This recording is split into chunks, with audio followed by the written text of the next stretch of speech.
Om Shanti, welcome all to Values for Life series. As usual, before we start, we'll just take a minute of silence, invoke the divine, and seek his blessings and inspiration. So we'll just spend a minute of silence to remember the divine.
Om Shanti, welcome back. Sorry, technology glitches. I was just disconnected and suddenly connected, thanks to the divine.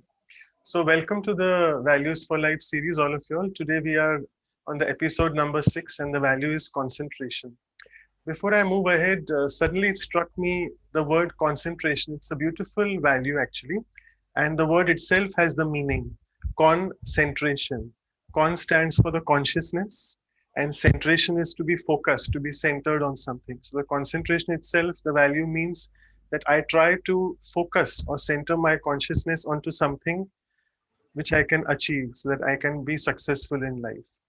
So, with this little bit introduction of the value concentration, let me now just invite our eloquent speaker, Usha Didi, and I would request those two little angels, Ashwin and Arpan, to please welcome Usha Didi. Yeah, you have to unmute. Yeah, over to Ashwin and Arpan. Yeah. Om Shanti, sister. A very hearty Hey, welcome to Vancouver. thank you. Thank you We so welcome, much. we welcome you, Usha, sister, with this art piece I have drawn for you.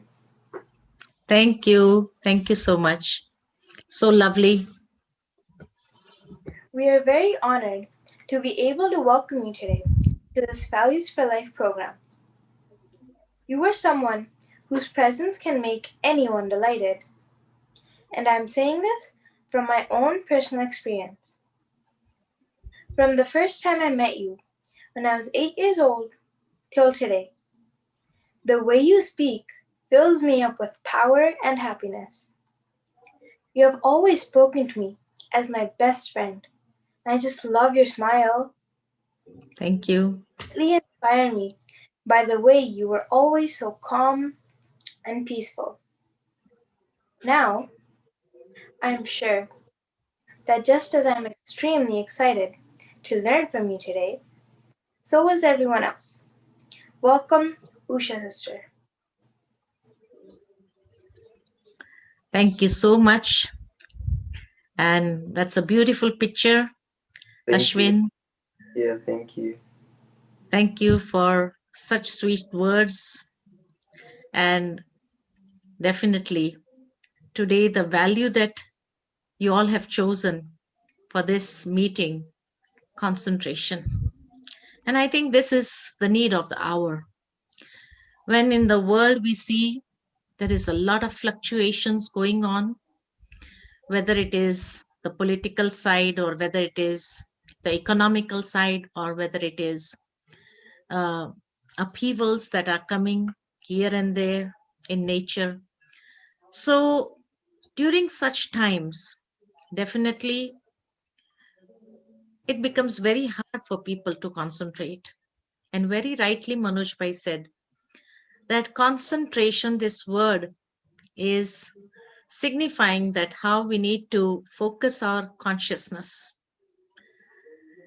And I was just thinking that when we have a picture of a yogi in front of us,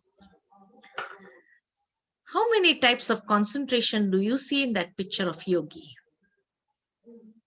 A person sitting in meditation or in tapasya. And if we look at that person, a yogi, how many types of concentration do you see in that picture? Anyone? How many types of concentration do you see? Didi, we just have to unmute people just a moment so that if they can answer their question. Yeah. So now you all are unmuted. And actually, I wanted to invite actually Dr. Ashok Mehta to give a few words of blessings. Okay, But, sure. yeah, so that's okay. Sure. No Please, worries. Yeah, please sorry, Dr. allow Ashok Bhai to say Ashok something. Mehta, who is the director of the medical wing of Brahma Kumaris. I was also wondering why he is not speaking anything today. No, he's there in the background. So over to Dr. Ashok Mehta. Yeah. Yeah, you just have to, Om yeah. Shanti. Om Welcome, Shanti. Usha. Om Usha Shanti. has been my teacher from the time I came to the Brahma Kumaris way back in early 90s. Usha Ben used to be at the Villapalle Center. Then, of course, she moved to Hyderabad and finally to Madhuban. And we have a very special love for Usha Ben, both as a teacher and as a friend. She has always been an excellent guide to both of us, me and my wife. We have spent lots of time with her, listening when she was preparing her lectures on Gita, her talks on Gita. That's the time when we used to go and spend some time with her. Usha Ben has been one of the most popular teacher, and every time she came for the medical wing to give those morning classes on Baba's Gyan, I never missed those lectures. I've heard her innumerable times. I don't remember how many times. And every time I listen to her, it's always something magical. She keeps you spellbound with her. Even now, also, when I listen to her Murlis, uh, I just must admire Usha Ben's diction, Usha Ben's way of presenting Baba's Gyan. I'm sure that today what she is going to talk to us on concentration. To a surgeon, concentration is a part of our training, a part of our life. Continuously for hours together, we remain concentrated. And in yoga, of course, we have to concentrate on Baba and the self. So I'm 100% sure that with Usha Ben expounding her thoughts on concentration, we'll have a lot to learn to apply to our own life and to probably make our yoga better and easier. Om Shanti. Welcome, Usha Ben. Thank you, brother.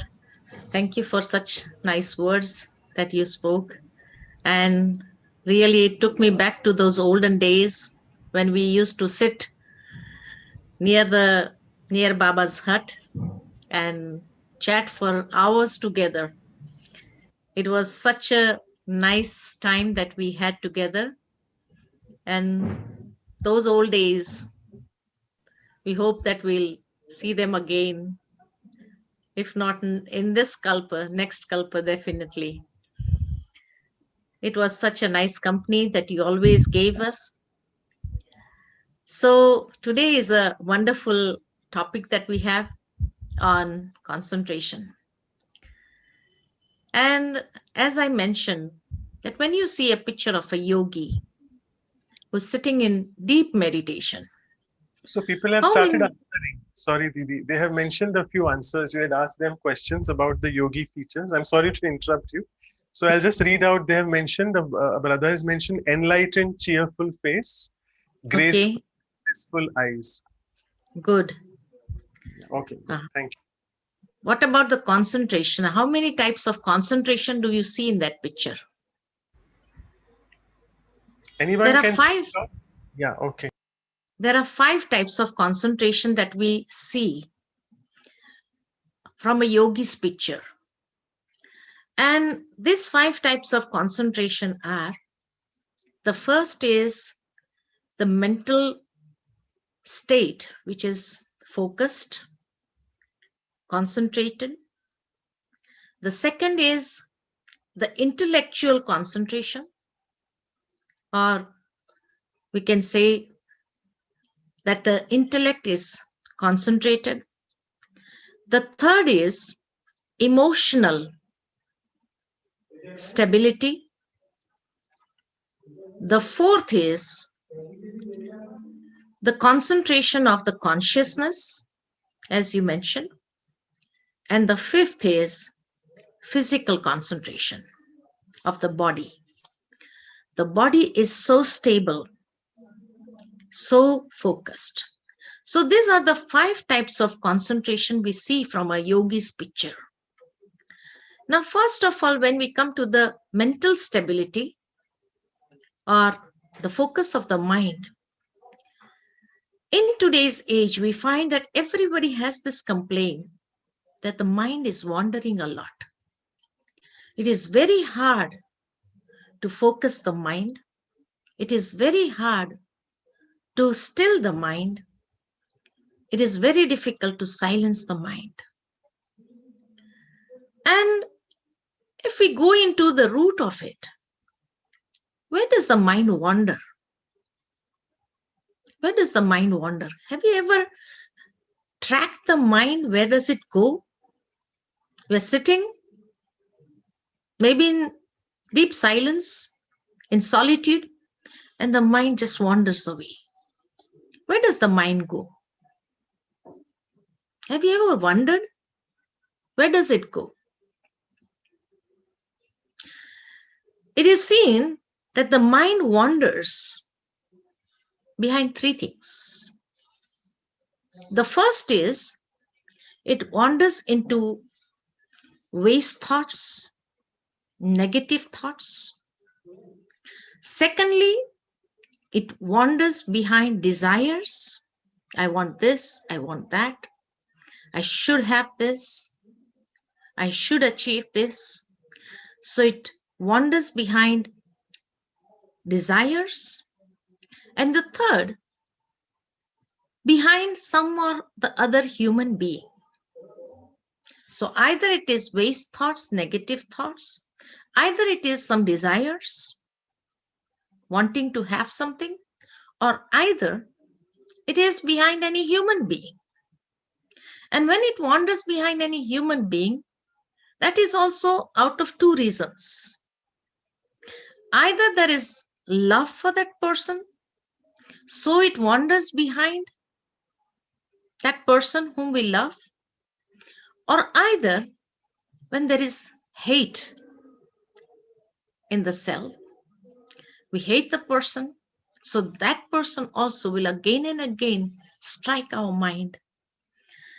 So these are the 3 reasons why the mind has to wander here and there. And it is difficult to focus the mind. So for that, in order to achieve concentration of the mind or the mental stability, the first thing we need is that the aim has to be very clear. Laksh. Why am I wanting to concentrate or focus my mind? So the aim has to be very clear. The second, or the aim has to be very vivid in the mind. Why I want to focus my mind. So very vivid. No confusion in that. Secondly, the characteristics or the qualities that are needed in order to achieve that aim. What we say in Hindi is laksh for the aim, and according to the laksh, lakshana, that is the qualities that are needed in our lives to focus the mind.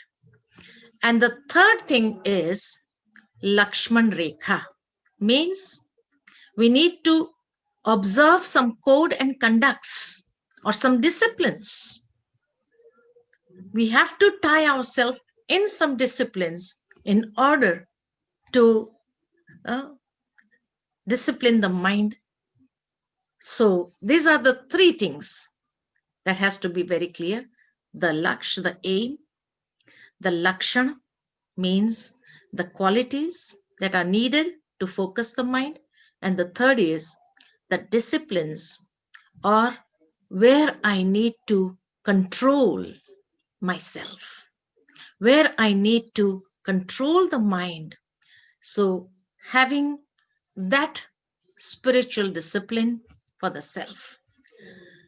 So when the aim is clear, that when we sit in meditation, we have a very clear aim that I want to focus my mind on the self and the divine. That is being soul conscious. And when we are able to stabilize the mind in that soul conscious stage, then it becomes easy for me to uplift the mind and focus on the higher consciousness, on the supreme consciousness. So that aim is very clear. Now, second, the qualities that are needed in order to focus the mind, I need to have patience. I need to have that spiritual maturity, inner stability, and a balanced state of mind. It is very essential. These four things are needed for concentrating of the mind. And then, in order to have that discipline or that Lakshman Rekha, which is the code and conduct for the mind to follow, that is determination. Drad Sankalp.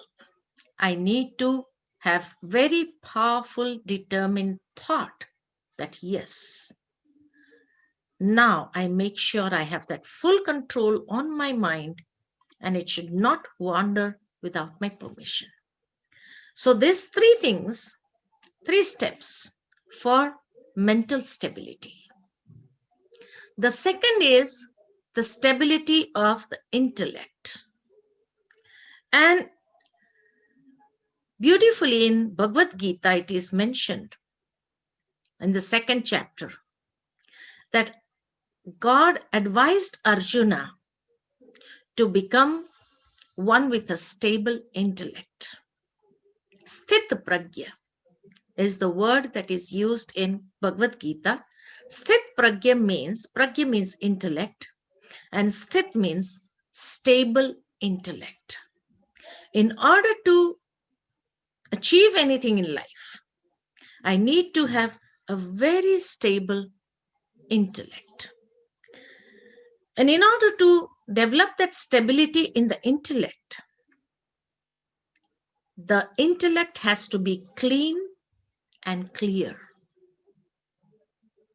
Clean and clear. It reminds me of our most honorable Dadi Janki ji. She always used to give these 3 words: clean, clear, and pure. And she used to say that the intellect has to be very clean and very clear.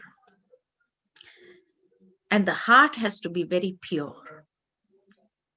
So when we have this type of intellect, when the intellect is clean, if there is a lot of confusion going on in the intellect, whether to do this, whether to do that, can't decide, because it is the power of decision making is with the intellect. So cannot decide whether to go for this, whether to go for this, whether to do this, whether to do that. So when there is a lot of confusion inside, even though if I calm down my mind, but if the intellect is not stable, no concentration is achieved. So the intellect has to be very clean and clear and stable. No confusion.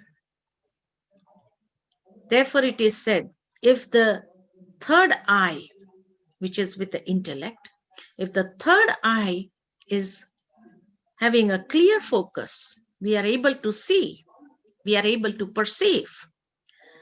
When the perception is clear, then you can achieve anything. Nothing is impossible. So perception has to be clear.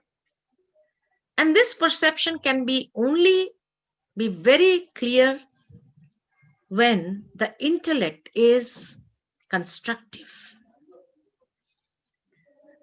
There are these two words. Either a person is having a destructive intellect or a constructive intellect.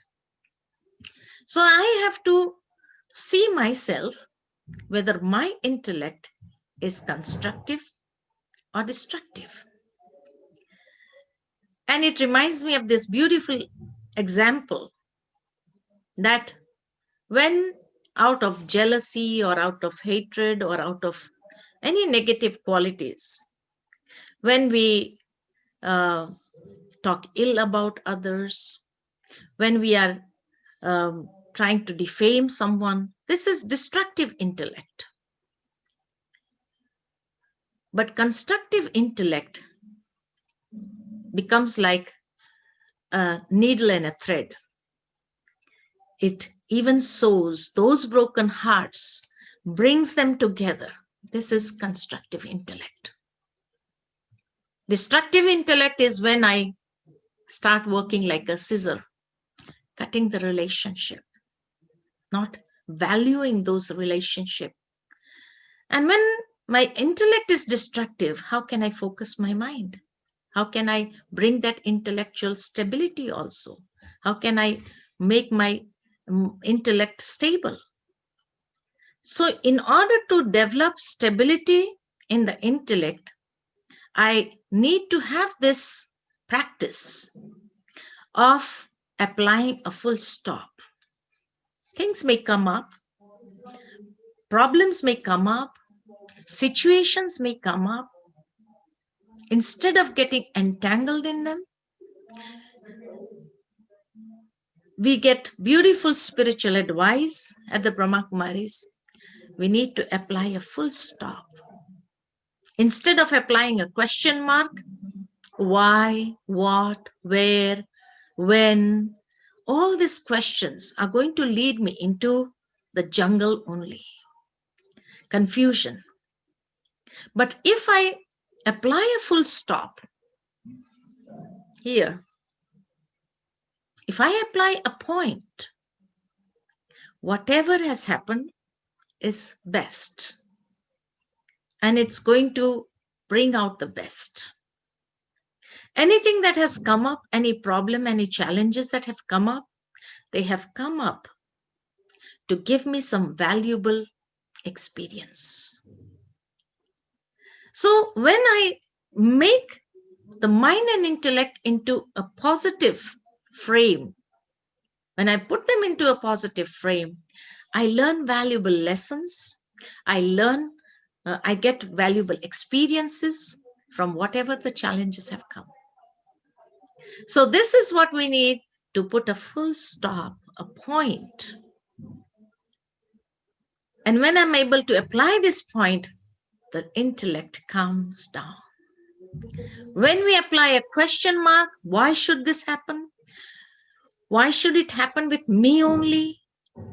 Then so much negative thoughts are. So then the mind and intellect both are going to create so many disturbances inside which will not allow me to focus, concentrate. Because both should go hand in hand. Then only the concentration comes.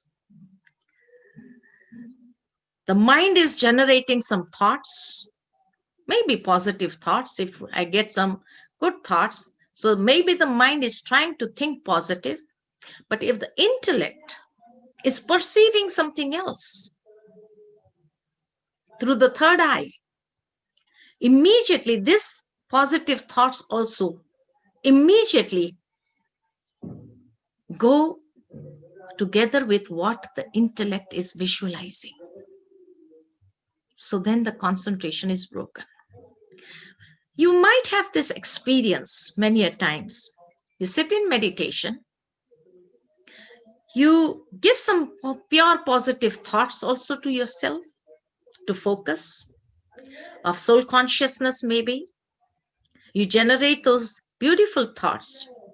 But at that moment, immediately, you are reminded of an important task which you had to complete, but you forgot. And as soon as you visualize that task, maybe that person whom you have committed to, what happens to the thoughts? You are giving soul conscious thoughts to yourself for beginning the meditation, and immediately the mind runs away. Again, you have to bring their mind and focus again in meditation. And again, you are reminded of something else, and again, the mind wanders away. Concentration is when the mind and intellect both come together. Whatever the mind is thinking, the intellect is visualizing, is perceiving accordingly, that is concentration. Then the focus becomes clear. The third, in order to focus the intellect, we need to develop a very faithful intellect, deep faith. Therefore, it is said, victory for faithful intellect. Nishchay buddhi vijayanti. The ones who have faith always achieve success in their life. They are able to be successful. So, faith in the self, faith in whatever has come up, faith in your capacity, faith in the situation that whatever has come up is definitely coming to give me something beautiful, a beautiful gift. And faith in the Supreme Being, in that Supreme or that Divine.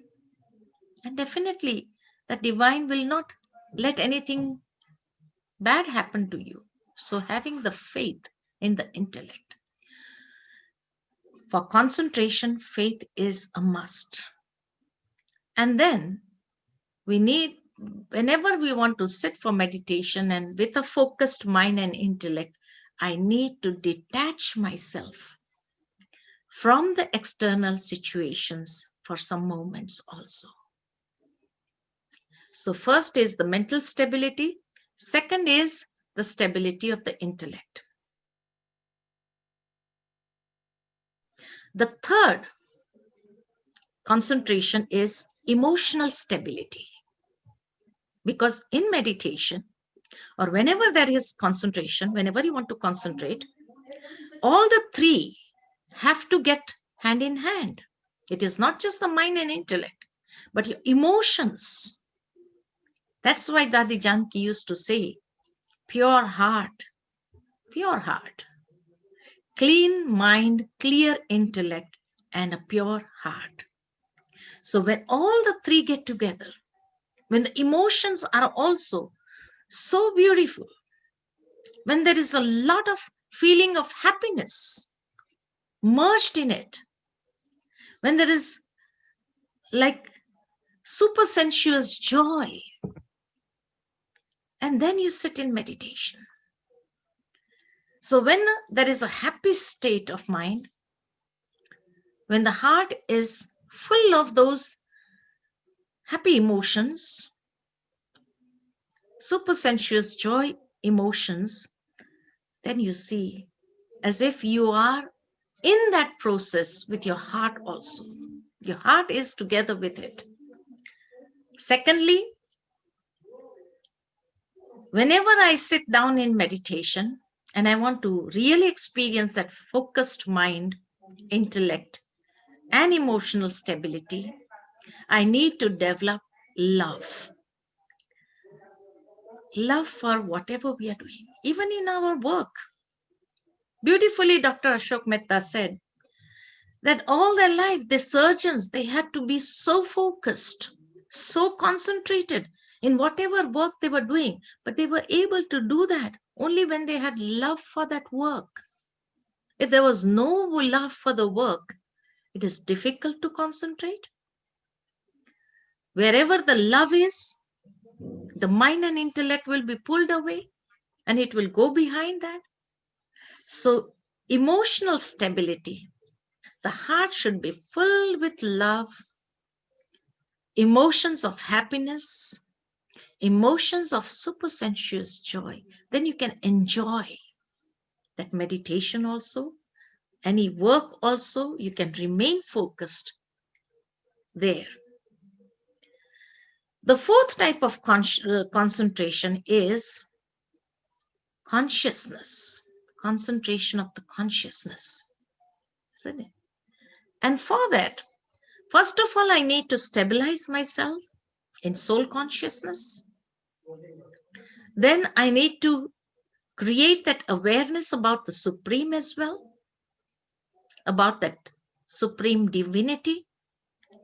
And then I need to allow myself to detach from the external world, because this is my private time when I need to focus and concentrate on that Supreme and receive the powers, the strength.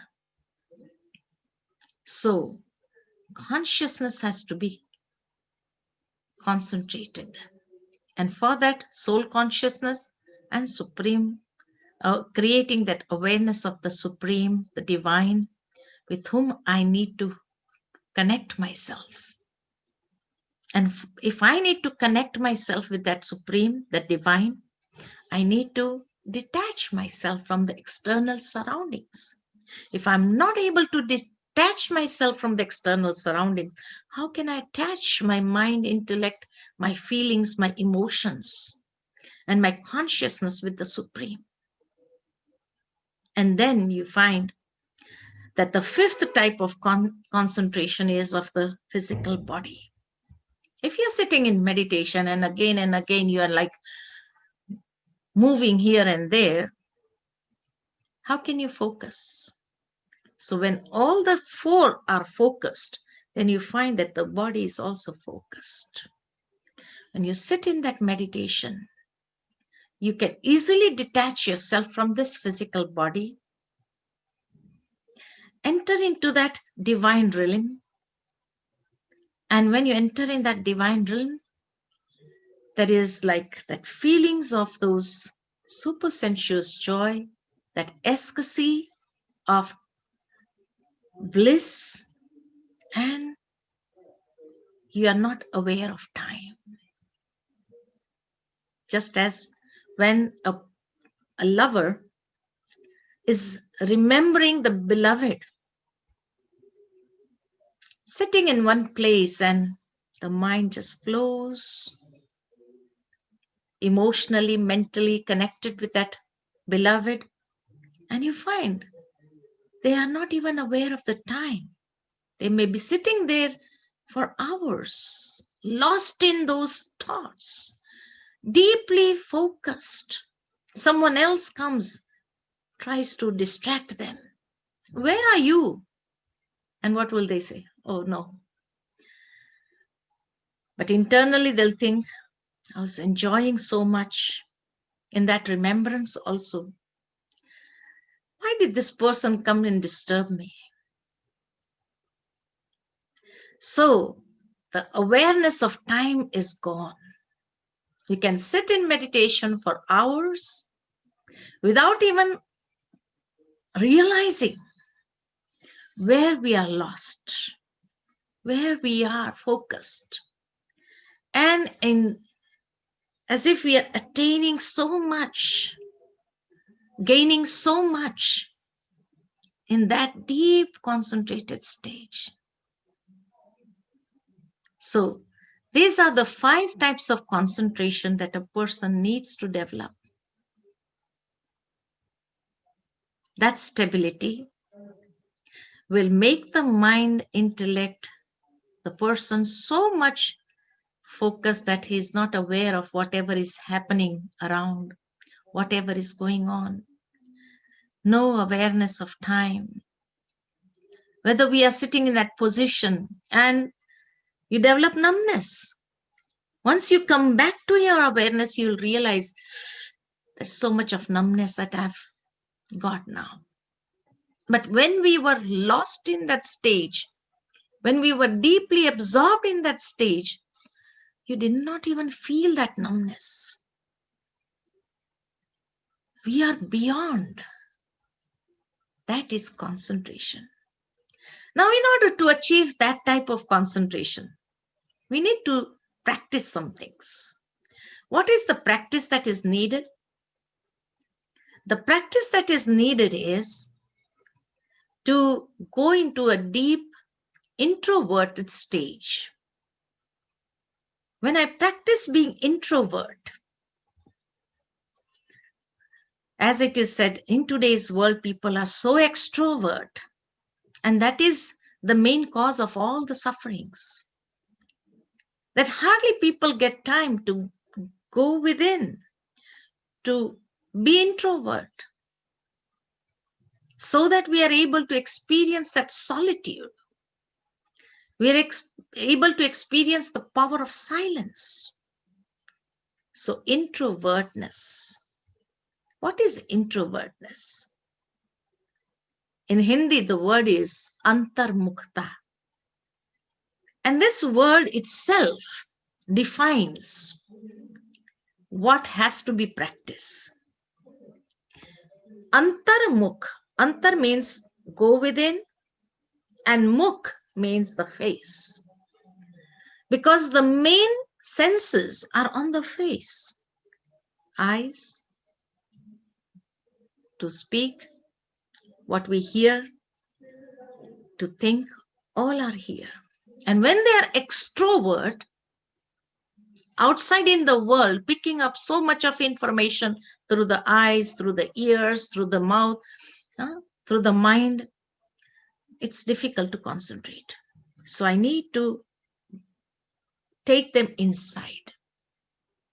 That is why we often see a yogi sitting in caves. Actually, the cave is not any physical cave, going onto a mountain and looking for a cave there to sit there in meditation, in solitude. No. The cave is here. The cave is here. And so when I turn my senses inside, become introvert, focus on that soul conscious, stabilize in that cave, then I'm able to uplift myself inside.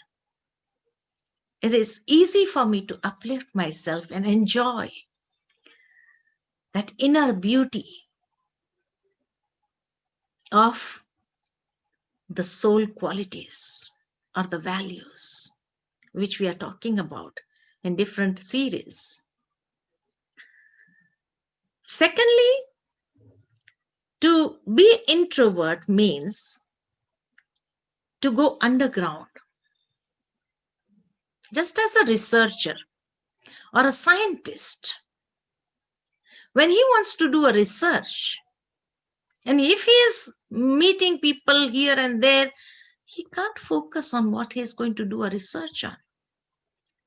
So for some moments also, he needs to take himself away from the outer gathering, go underground somewhere, so that he's able to focus his mind.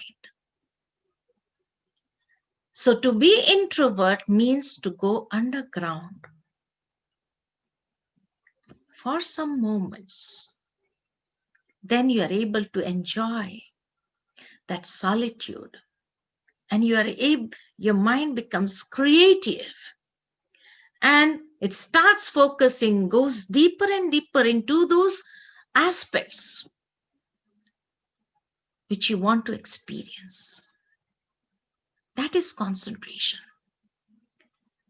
If you have no time to experiment, Many a times people say that, why don't we get experience in meditation? How can you people get experience in meditation? I always say, experience can be only achieved if you know how to experiment. We find the science students, they are taught in theory some principles, some main research things, they are taught in theory. But then they are finally taken to the lab where they need to experiment on their own, whatever they have learned in the theory. I just take an example. When a science student is taught H2O is equal to water, means 2 parts of hydrogen plus 1 part of oxygen makes water. This is taught to him theoretically. But then he goes into a laboratory and he experiments. He takes 2 parts of hydrogen, 1 part of oxygen, and then see, he gets water. He can never forget this because he has experimented. And when he does that experiment, he gets that experience. Wow, this is wonderful. There are so many such chemical compositions when he has practically experimented in the lab, and immediately it comes out from him, wow, this was something beautiful today I learned. Theoretically, he may forget, but practically, whatever he has done, he can never forget throughout his life.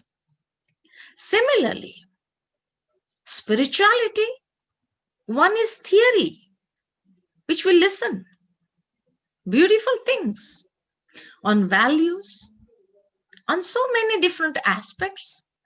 But then in practical life, because this life is like a laboratory where I need to practically experiment. And when I experiment, those spiritual principles in my practical life, in my practical actions, in my relationships with others, on nature, on my own sanskaras, on my own habits, and then we get those results.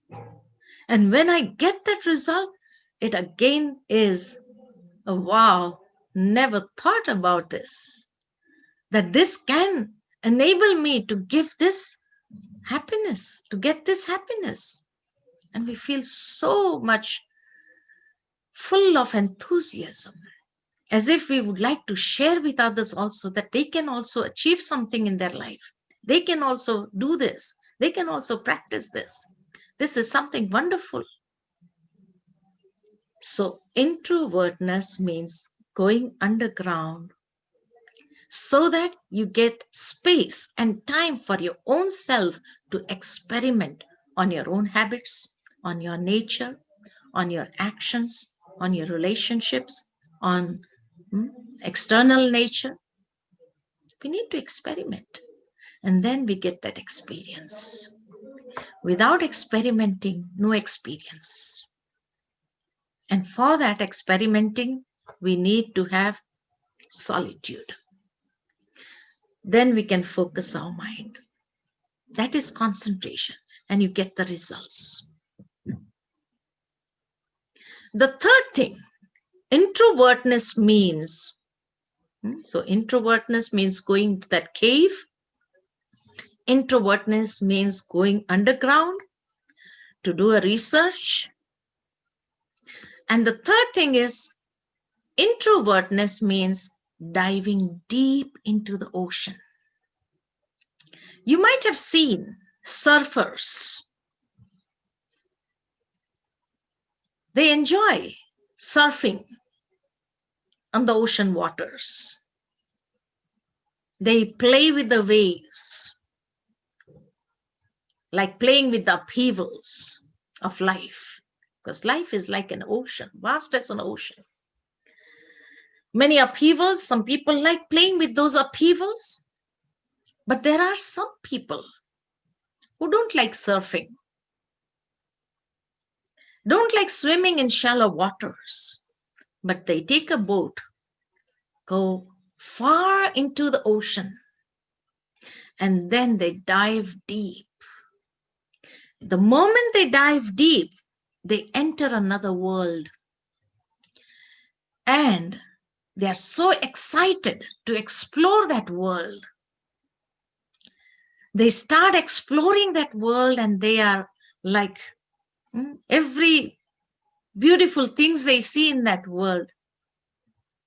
They are like so enthusiastic about it, enchanted, hardly realize time. When they get a signal from the top, oh, it's already 4 or 5 hours now, you need to come up. That's when we realize time and we come up. Those divers would come up. Similarly, introvertness is like diving deep into those silent waters, entering into another world of silence and exploring that world.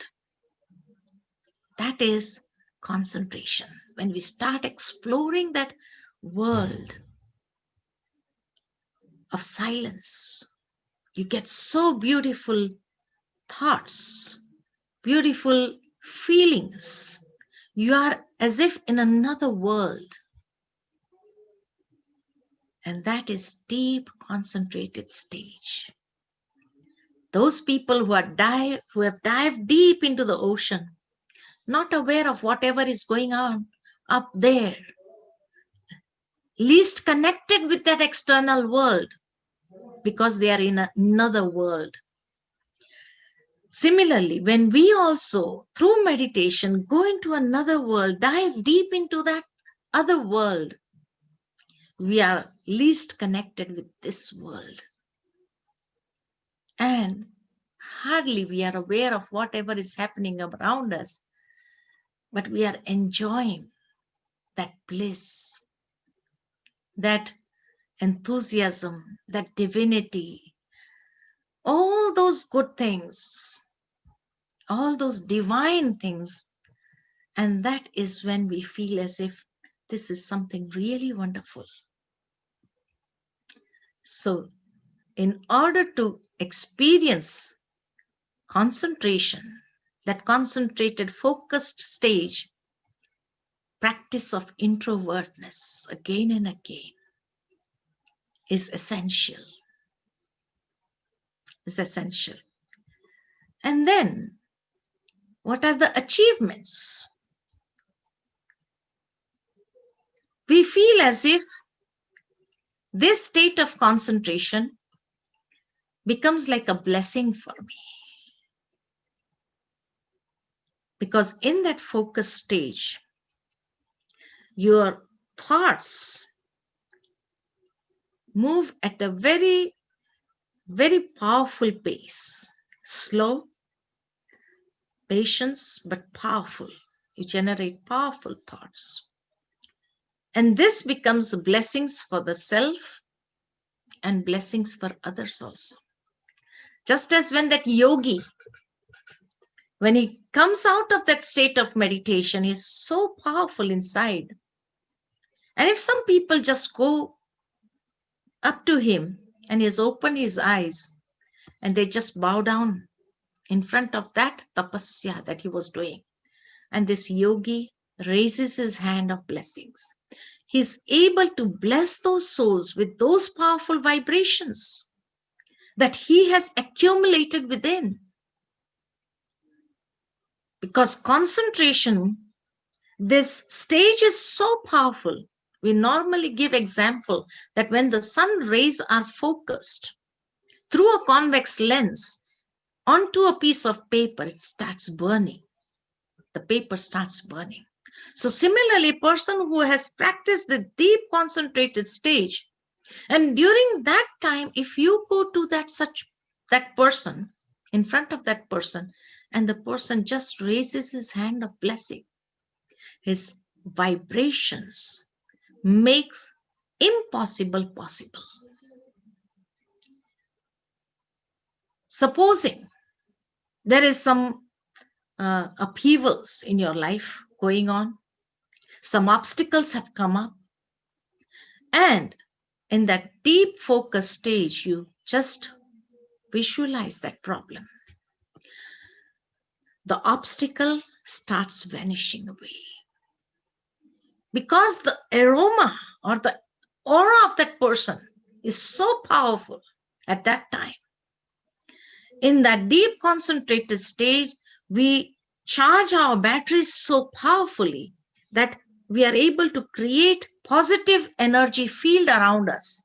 And that positive energy field is so powerful that no negativity can even stand in front of that positive energy field. It just dilutes, vanishes away, and there is nothing that is obstructing your path. You are able to easily move forward in life with that powerful internal stage. Not only that, but at that moment, you develop a very powerful discriminating or discerning power. What is right? What is wrong? I have to go for this. I don't have to go for this. You are able to visualize both the things so clearly, and you take a right decision only. Right decision, which leads you to success. Very beautifully, I read somewhere, challenges are there for everyone. Challenges are there for everyone. But for some, these challenges opens the doors to success or to new opportunities. And for some, these challenges, they give them such great setbacks that they are always complaining about life. So challenges are there for everyone, but for whom does it opens the doors to new opportunities or towards success? And whom does it give the great setback? Beautifully, it was written there. At the time of challenges, those who are able to take right decisions, accurate decisions, if they have a focused mind and intellect, their decisions are accurate. And when the decision is accurate, doors to new opportunities open up for them. Any successful people in the world, ask them their experience, and they would say, well, they had to go through such great challenges. They had to face so many problems in life. But every time, they had to make a choice. And when they took right choices, when they made right choices in life, new opportunities just opened up in front of them. And gradually, they started climbing those steps towards success. And those people who get great setbacks, because their mind was so confused, so much stressed at that time, that they took a wrong decision. And whenever they take a wrong decision, they get a great setback in life. So why the need of concentration in today's world? Because then only we can be successful. Then only new opportunities will open up in front of us. If the mind is confused, stressed, full of negativities, full of waste thoughts, you cannot focus your mind. No concentration, no achievement. You get setbacks in life. And that is how we are able to create a very powerful mental state that it starts working like telepathy. You think of a person, he may call you immediately. You want to send some message to him. Through that concentrated stage, that focused mind, you are able to convey that message to him. You are able to easily get tuned the mental frequency gets tuned up, and the person may call and say, I felt you were telling me this. I realized as if you were saying these words to me. Or I realized that you were going through some problem, you needed my help. Beautiful experiences you can have. So this is the power of concentration. Okay? Any questions? Yeah, thank you, Didi, so much. A beautiful deliberation. It was like I was thinking it should just go on and on. We're just taking so many beautiful points. And I like those three things: a clean mind, a clear intellect, and a pure heart. Whereby we say, as doctors, also, we should have heart in our healing along with hands and head. We sometimes forget to use the heart as well because we become very hardcore looking at the pain of patients. There are a couple of questions. The first question is, I think, asked by a student. He's saying that we are in this digital technology age compared to, say, 30 years ago when we were students. So there are a lot of distractions for us. So can you just give us a few practical tips of how to practice introversion, how to go underground, how to dive deep inside? Yes. Living in this world of digital, definitely people's mind have also become, and hearts have also become digitalized, I would say. And when they are constantly relying on it, there is a dependency that they develop. And in that dependency, it feels as if they cannot come out of it. They get clinged onto it, and then it becomes difficult. Whatever gadgets you have, you can use them. No problem in using them. You have it, use them. But there is no need to get deeply attached to it that you cannot go without it. You need to give time and space to your own self also from time to time, so that you can go away from it whenever you feel like, okay, and take some time, space, breathe, do some pranayama also, deep breathing, and then you can find yourself as if you can detach yourself. It is very essential, because otherwise these gadgets are going to hold you in such a way that it will be very difficult for us to get away from it. And then that is when people we see sometimes get addicted. Even with mobile, they get addicted with mobile, with WhatsApp, with all these things also. And this addiction is equally like the drug addiction. The chemical formation in their mind is becoming such. When research is going on and they see that the addiction is such, the chemical formation in their brain, which is giving out the messages or whatever they, on the basis of which they are able to check out, they find it's equally like drug addiction.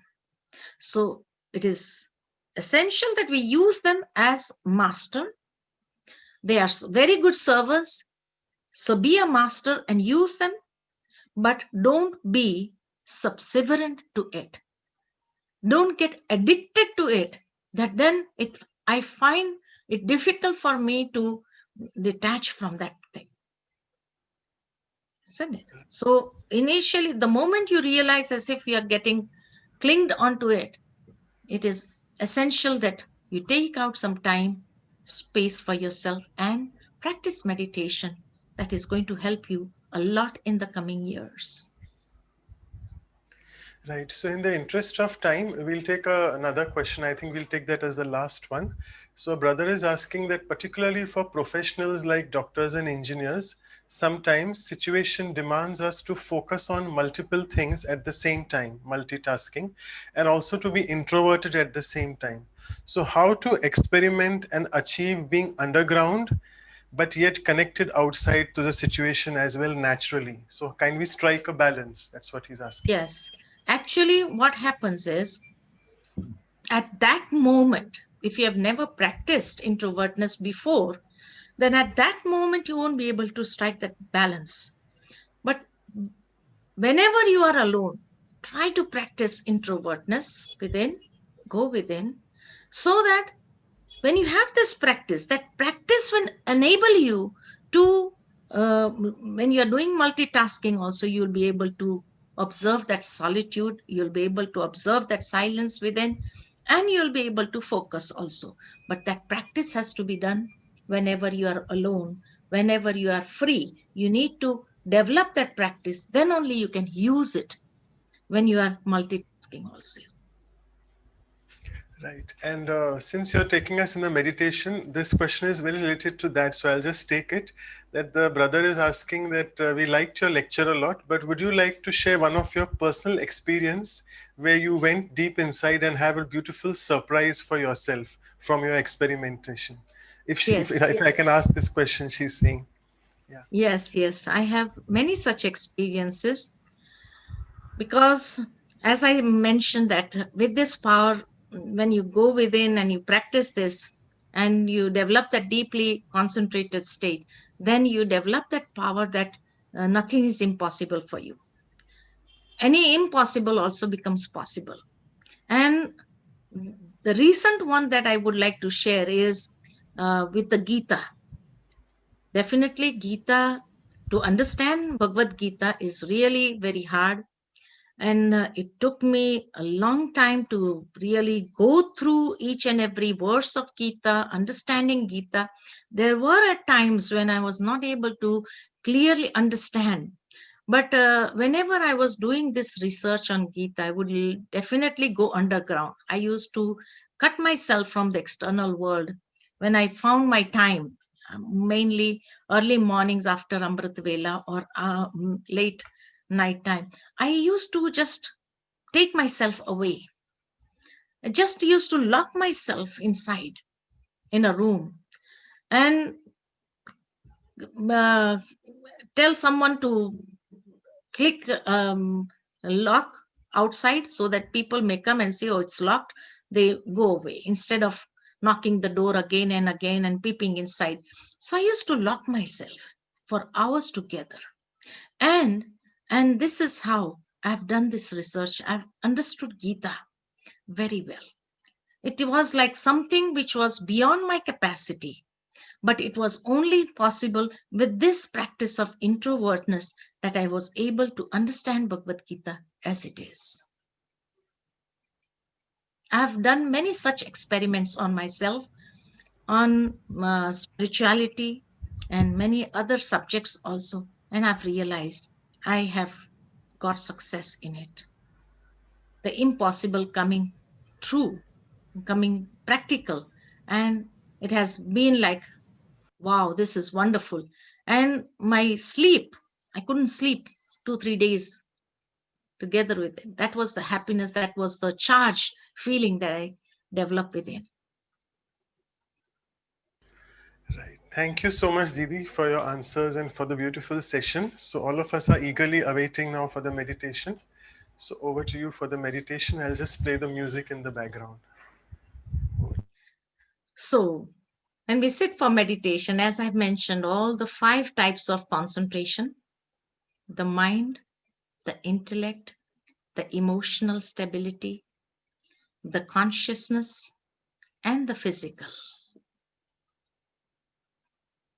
Complete mastery over your senses. Go within in that cave and sit in that cave all conscious. Mind's eye, visualize yourself as a beautiful star in the center of the forehead.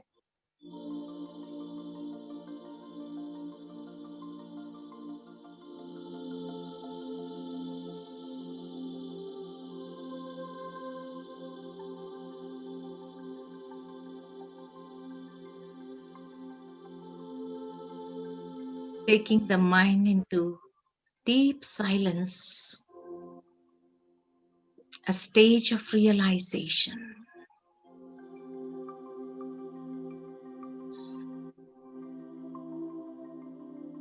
beautiful entity.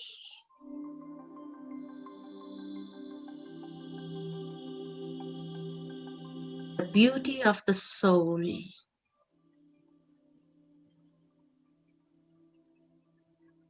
And feeling that is me.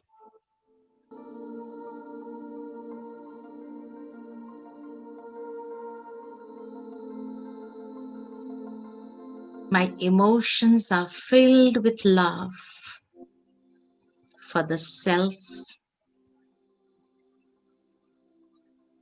and slowly and gradually I turn my attention to the Supreme Being, the Divine.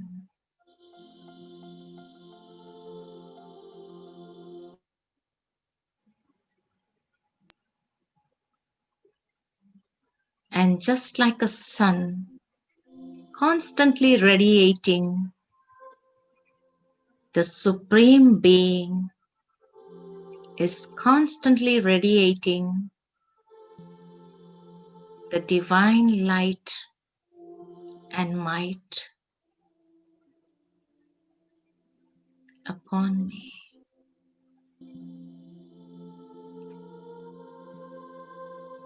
The shower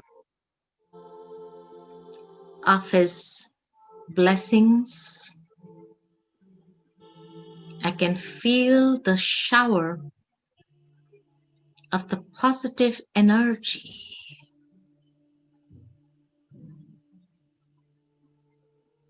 recharging me from within.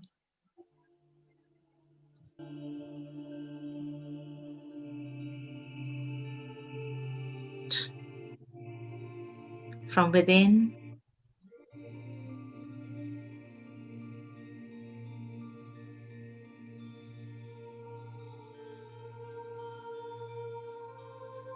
from within,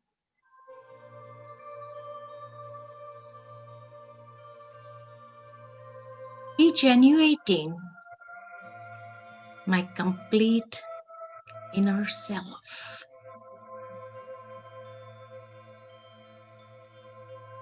Power of blessings, the Supreme. So fortunate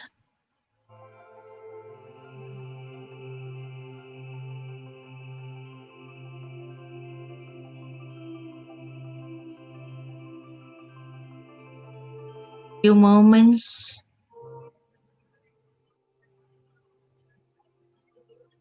go into the solitude.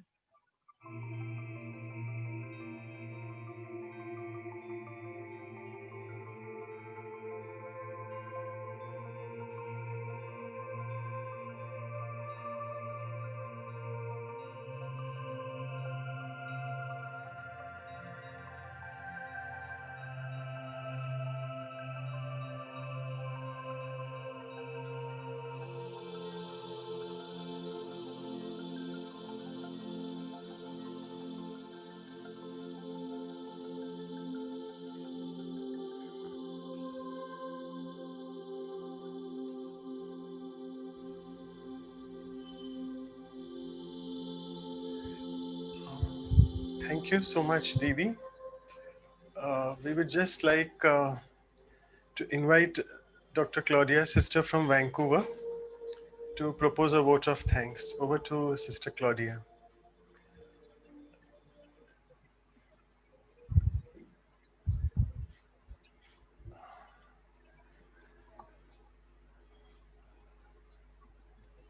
You can unmute yourself, Dr. Claudia. Oh, yes.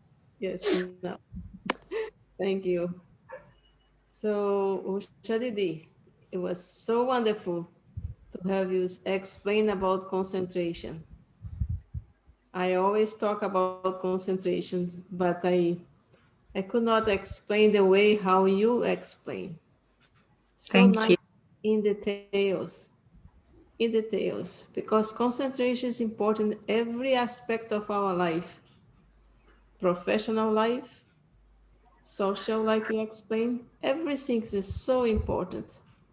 But the way how you explain, I can tell you, nobody can have any more doubt how much is needed. And also the introversion, that's like you said, we need to be introverted in order to concentrate, because we cannot be extrovert and concentrate at the same time. And the power of concentration brings us so much beauty in our life, in all aspects. So I really like to thank you so much to bring us through all those details and make us to understand more and more. Thank you. Thank you so much. And thank you so much, Dr. Claudia, for your vote of thanks. And we are so fortunate that the January month we started with introspection, that is antarmukta or introversion, and we ended with concentration. So I would just like to make a few announcements before we leave. I'll share the screen. So after this, just a moment. So continuing with our Values for Life series mini workshops, as Usha Didi has covered in great details on concentration, we'll be doing a few experiential exercises as we do usually 1 week after the talk, that is on Sunday 31st Jan, a 1.5 hour session. The Zoom ID and passcode is in front of you, but we'll be circulating it to you soon as well. And after this, the next series, the next episode would be on the value of love. No other day as 14th February, which is the Valentine's Day, and also it's the onset of the spring season all over the world, whereby the days start becoming more and more bigger, and we feel the spring coming up in the trees in the form of the flowers blossoming. So the season of love starts. So we'll be looking at the detailed aspects of love with our very senior brother Ken O'Donnell from Brazil. He's one of the Brahma Kumaris coordinator for the entire South America. So we'll be again circulating these invitations later. And if you need any other information about values, you can just log on to the website www.vihasa.in, and regarding Vancouver BKs, you can log on the Vancouver Brahma Kumaris website, and you can always feel free to email us your queries, your comments, or even your feedback on anything we need to improvise on our email, which is vihasaindia@gmail.com, or WhatsApp on this number. So thank you so much, all of you all. And thank you, Didi, once again. Thank you, Dr. Mehta and Dr. Claudia, for your presence. Thank you. Om Shanti.